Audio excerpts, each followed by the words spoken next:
I went to the border last month, and I was truly shocked by the conditions that I saw there. Medical care was inconsistent at best, and the accommodations were inadequate. Just last week, we saw new photos of detained children sleeping outside on the dirt at a Border Patrol station in McAleenan, Texas. And on Monday, we learned that a 5th migrant child died in custody since family separation began. These stories are appalling, and yet they keep happening. Now, Congress just provided $500 million in February to address the humanitarian crisis at the border, and will soon provide more. Why do these tragedies keep happening?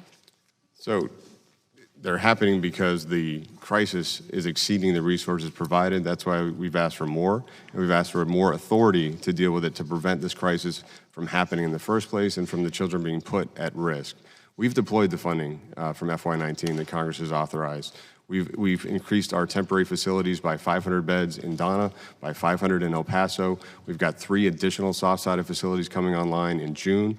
We've deployed medical practitioners. We now have over 100 certified medical practitioners in our 2 busiest sectors. Right, but we've people asked keep for dying, more money sir. to extend that. People keep dying, and so this is obviously more than a question of resources. Congress has been more than willing to provide the resources and work with you to address the security and humanitarian concerns, but at this point, with 5 kids that have died, 5,000 separated from their families, I feel like, and the evidence is really clear, that this is intentional. It's intentional. It's a policy choice being made on purpose by this administration, and it's cruel and inhumane. Thank you, Mr. Chairman. I yield back. That's an appalling accusation, and our men and women fight hard to protect people in our custody every single day. We've asked for this resources 3 weeks ago. It hasn't been responded to by Congress, and we've asked for changes in authorities for the last 3 years that would have prevented this from happening. Yes. Well, counsel had asked me to ask Ms. Underwood to clarify her statement for the record. I will be happy to, Mr. Chairman. I said that this is more than a question of resources. Congress has been more than willing to provide resources and to work with you, Mr. Secretary, to address these security and humanitarian concerns. And at this point, with 5 children dead and 5,000 separated from their families, this is intentional. It's a policy choice being made on purpose by this administration, and it's cruel and inhumane. You cannot impugn the character of the witness by stating that he intentionally murders children. That is completely inappropriate, and her words should be taken down. She was very explicit. Well, and I asked her to rephrase it. She just did. She did not. She restated it. I restated. I did not say murder. I said that 5 children have died as a result of a policy choice that he has said. You said it was intentional. Excuse me, sir. That I'm still murder. talking. He has said that he stands by the policy decisions of this administration. That's what he said at the beginning of his testimony. And he says he stands by the budget request. This is a policy choice. And he has said the policy is they stopped those detentions. They don't do it in those separations. He's made that clear repeatedly. You refused to listen to him. That's not the point. You said he intentionally supported policies that caused the death of children. That is wrong. Your words need to be taken down, Mr. Chairman. No, Mr. Ranking Member, this happened this week. Yesterday, another child died under his leadership. Because we can't get the resources to help them. That's what he's here trying to get, is the money to stop this. Well, the chair will call for a vote. The chair rules that the language is appropriate and that it should not be taken down. Ms. Jackson-Lee. Ms. Jackson-Lee. Mr. Langevin. Mr. Langevin votes no. Mr. Richmond. Mr. Richmond.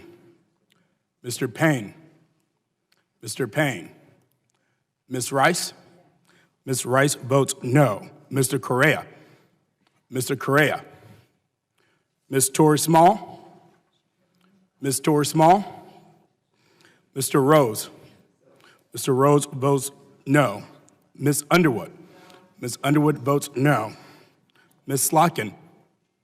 Ms. Slotkin. Mr. Cleaver. Mr. Cleaver. Mr. Green of Texas. Mr. Green of Texas. Yes. Ms. Clark. Ms. Clark. Ms. Titus. Ms. Titus votes no. Mrs. Watson-Coleman. Mrs. Watson-Coleman. Ms. Berrigan. Ms. Berrigan votes no. Mrs. Demings. Mrs. Demings. Mr. Rogers. Yes. Mr. Rogers votes yes. Mr. King. Mr. King. Mr. McCall. Mr. McCall. Mr. Katko. Yes. Mr. Katko votes yes. Mr. Ratcliffe. Yes. Mr. Ratcliffe votes yes. Mr. Walker. Mr. Walker. Mr. Higgins. Mr. Higgins. Mrs. Lesko. Mrs. Lesko. Mr. Green of Tennessee. Yes. Mr. Green of Tennessee votes yes. Mr. Taylor. Yes. Mr. Taylor votes yes. Mr. Joyce.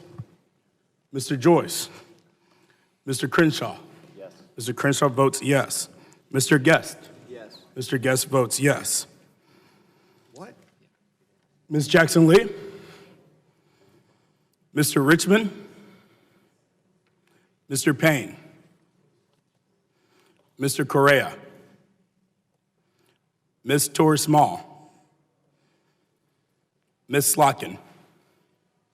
Yes. Ms. Slotkin votes yes. Mr. Cleaver. Mr. Green of Texas. Ms. Clark. Mrs. Watson-Coleman. Mrs. Demings. Mr. King. Yes. Mr. King votes yes. Mr. McCall. Mr. Walker. Mr. Higgins. Mrs. Lesko. Mr. Joyce.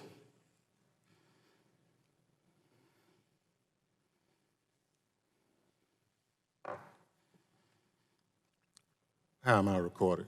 The chairman is not recorded. No. Mr. Thompson votes no.